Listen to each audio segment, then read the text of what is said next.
Hello, my name is Tony Litt. I'm the MD of Sunrise Radio, and it's my immense pleasure to bring you the official Sunrise Radio podcast. We are the #1 commercial Asian station in the United Kingdom, with many firsts to our name, and we continue to be the voice of British Asians who have given us their love and loyalty over 30 years.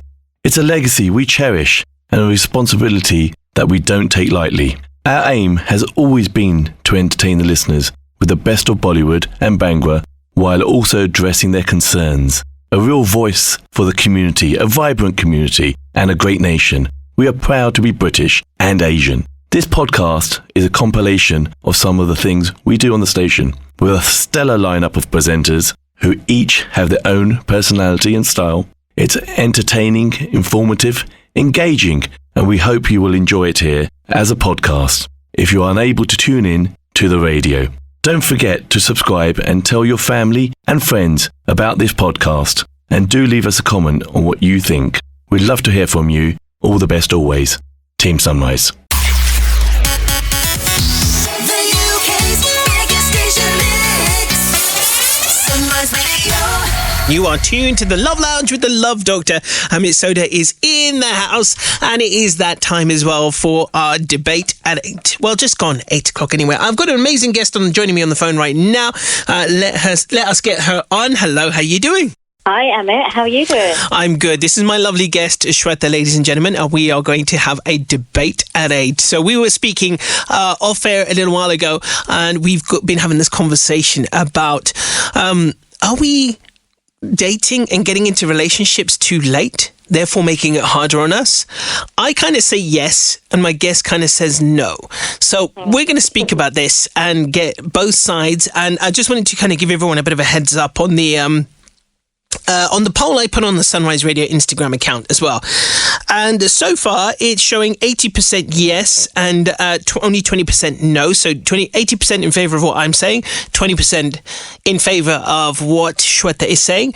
But this is your opportunity, Sweta. So let me get your opening statement. I'll give you 60 seconds to share your side on why we shouldn't worry about dating later and maybe even starting a family later. I think it's more about not having the pressures of society or when you should have done things by. You know, there's a pressure, particularly for South Asians, of you should have got married by now. You should have started a family by now. And I think we're losing sight of, well, what is it that you would truly love? Do you even want a family? Do you even want to get married? There are more choices. We have more choices open to us than just that.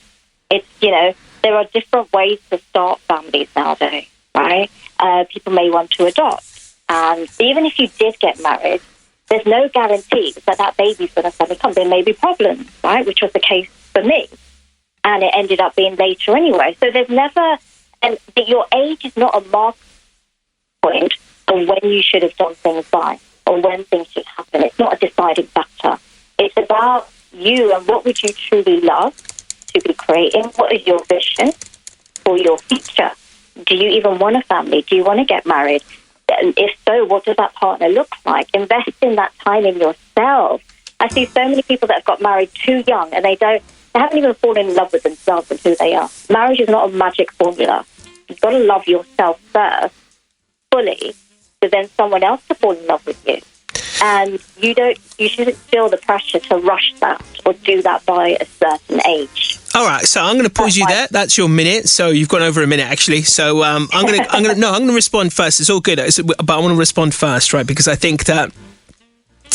See, the pressure thing, I don't think is an issue. I think it's something that was prevalent in sort of 20 years ago. I don't think it's as prevalent as you think it is now. I can speak from experience based on the hundreds of people I speak to on a weekly basis. What I'm seeing is a pattern, and this is the visceral reality of what's going on, is that people felt they could defer their dating and relationships later and later, but now the harsh reality is kicking in. They're realizing that dating itself is a much tougher process as you get later, and that's the truth of it. regardless of if we want to talk about our spirituality, being ready, etc., that for me is not in question. That is not the problem. The problem is that when people are ready, they're doing it so late that they're realizing it's actually very difficult. And of course, then you've got the biological element as well, where a lot of, especially in the South Asian community, I don't think people have enough knowledge about biology to understand how difficult it is. I was just about to type in, and we're going to get the stat in a minute, but I think the success of things like programs like adoption and IVF are very low. And you cannot rest your laurels on that thinking I can do it anytime, because I've had lots of friends freeze eggs and try and have kids and not be able to have them. I know a couple of exceptions to that where people are in their 40s and 50s have done it, but those are the very rare cases. So that's my stance on this. Yeah, I hear what you're saying, but I do disagree, especially when I look at myself, right? So yes, I got married in my early 30s, right? And so, if I stick to the milestones, of course I wanted a family, right? Not that I didn't.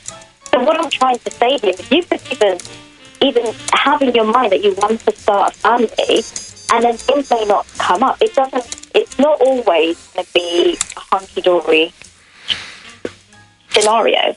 And I think it's more about getting clear about, well, what's your health situation now?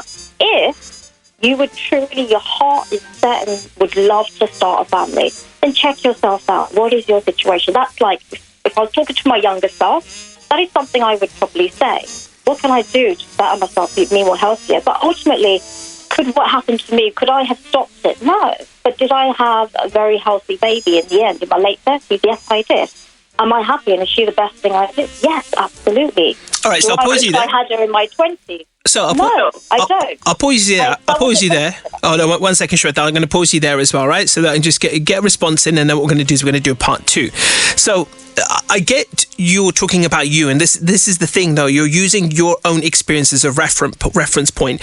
I'm using multiple people's experiences as a reference point. No, this is also with other people, but go ahead, go on. No, of course. I'm not saying that there isn't cases like that, but I think when you look at your own lens, through your own lens, you're seeing your success and thinking everyone can have that success. But when I see the huge pool of people that I speak to actively dating right now, as an actively practicing dating and relationship coach, a very deep and spiritual relationship coach, but I see the visceral reality of regret. I'll give you a very quick example. Speaking to a 30-year-old the other day, so regretful that they didn't do this sooner. So regretful. They're like, I've wasted so much time. And I'm like, don't worry, because you are actually in a fortunate position, because I speak to people much older than you, and they've even got even more regret than you, because they understand how difficult it is. I've spoken to people 10, 15 years ago who didn't take my advice, still single now, still childless now, and now they're really, really, really regretting it. So let's go back to what we were just talking about as well. I think let's flip to your narrative, because I think you did mention it, and you do mention a good point, which is obviously the whole aspect of pressure. And I would agree with you that when it comes to familial pressure, that is pressure from family, making you get married or do something you don't want to do at a certain age, I agree with you on that is wrong. However, I'm going to add in a very strong caveat right now, right? That is that, but I don't think what's happened, and my ultimate point overall is this: we're not putting enough pressure on ourselves. We've got this very lax, apathetic attitude. I'll do it tomorrow. And that is partly the spiritual aspect of ourselves, deferring, putting things off, not seizing the moment, not being able to understand or articulate why we're not ready, and becoming ready at our pace. But that pace could be now if we wanted to. So this is my point, that we can be ready right now.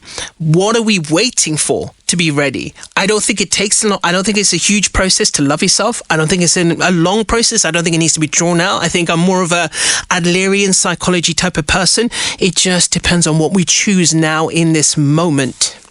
Yeah, so that aspect of things. So in terms of my background, I don't think spirituality means delaying things. So I disagree with you there. Oh, no. I didn't say spirituality. No, I didn't say that, by the way. Just to clarify, I didn't say that spirituality is delaying things. No, That's not absolutely not what I said. So I just wanted to clarify that. It's not what I said, that statement at all. In terms of, because my background, so I'm a visionary coach and working on a spiritual basis, well, holistically on your consciousness levels and your mindset. And what I think is more important is going with your own intuition. What is it that you would love? What is your vision for your future? What is it that you would love in your future partner? What is it that you would love to do just entirety in all aspects of your life? And then if intuitive, like your caller, you're like, you know what? I would love to by 30. I'm like, then that's beautiful, right? Because you made a conscious decision there. And then you've got to take action. Nothing, it's not like an Amazon delivery. It's just going to turn up at your door, right? You've got to take action. So it's then putting yourself out there with that intention of this is what I would love. And you're in that vibration, you're in that energy, right? But that shouldn't be then dictated by, not necessarily family pressures, but people around you. If you're then suddenly... When I say family, I do mean people around you. I mean, it could be friends, family. Yeah. I'm just talking about your circles, your peers, whatever. Yeah, exactly. So people that are the same age as you or similar, and then you can see it does. Let's be honest. It does put a little pressure. Like, oh God, I haven't started yet. It does. The gremlins do creep in, and what I like that term, gremlins. You know that the gremlins creep in, right? And then it's noticing when those gremlins creep in, how does that feel for you? And then still stick to your vision and be like, it's okay. I'm happy for them. This is what I would love. Like a caller. Okay, great. They're doing it in their 20s. But you know what? I can see it for myself. I can see it happening. And still have that faith it's going to happen. And still taking that action. Still putting yourself up in that loving energy. Right? You have to take action. It's not just going to happen. All right, cool. So I'm going to respond to this now as well with another argument. I think it's really important. I get what you're saying, right? And I do understand the spiritual aspects we're both talking about here. And I think we are both saying the same thing, but in different ways. But the challenge is, right, if you were to take this from another angle right now, if you look at... and I see a lot of channels on this on social media, for example, on TikTok and Instagram, where people interview older people and ask them this question. And then there's obviously a very famous book that alludes to this, 5 Regrets of the Dying. Despite whatever spiritual beliefs we have, you look at what are some of those, biggest regrets that people have. And it's just that I didn't love enough or sooner. And, it's that kind of thing, or I waited too late, or I didn't take the opportunity that was there, that seized the opportunity that was there. And so there is a time thing, because in this lifetime right now, we are limited by 75, 80, 85, 90 years if you've got a really good stretch. And so what we do with that time, let's face it, right? So one of the things we're deferring is that what we're doing is we're like, again, this is a common thing I hear in my profession, right? Of the thousands and thousands of people I've coached, right? I was working on my career. Right? But how many people, when you look at their end of life in that book, The 5 Regrets of the Dying, did any single one of them talk about, I wish I worked more? Not a single one. They all wished they'd loved more, loved sooner, done everything with all their heart, but not a single person said, I wish I worked harder. Well, obviously. No, God, none of us. Exactly. And a lot of us are deferring our relationships based on career and things that are superficial, don't really matter. But what does matter is when you do get into a beautiful, loving relationship, you do have children that you impart wisdom on, that they are carrying you, part of you in you as well. They're the ones who keep your memory alive. That is what is far much more important. Now, you're one of the lucky ones. You did do it later and it was okay for you. But not everyone has that luxury. No. I wouldn't call that a luxury, by the way. It's something where, things outside you can influence you. So if you've been told constantly, you're ugly, you're going to believe you're ugly. If someone tells it's impossible for you to have a baby, it's impossible, then you're going to wire yourself that way, right? If you believe something is possible, you can make it happen. You will find avenues and you'll attract that. Same way that you can attract a loving partner to you as well. Right? So what I'm trying to say is, of course, don't have those regrets. To start thinking and really, not thinking, but really embodying what is it that you would love. Have a clear vision for your future so you're not having to have regrets. Right? And then this is my whole argument. What you're saying is exactly what I'm completely on the same page of what I'm talking about. But what I'm saying is, you can again, in hindsight, it's easy to say that, but I'm saying in the moment, people are feeling this right now. Moment, they can see that.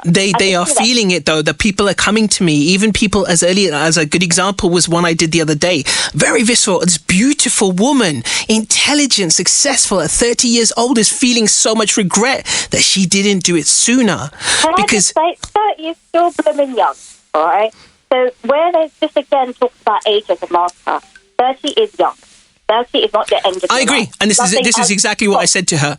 But what my ultimate point is in that is not this one specific example. I'm talking about the entire gambit of generations of maybe even Gen X, millennials, all facing this massive issue because they believe they could defer this aspect of their life. There was something more important in the form of, like, for example, career or something like that. And as a result, now they are feeling regret because they don't have that family structure around that they wanted, the vision that they wanted. Yeah, they deferred because they listened to narratives outside of themselves and thought, do you know what? I don't need to do that. I don't need to prioritize that. But now they're regretting it.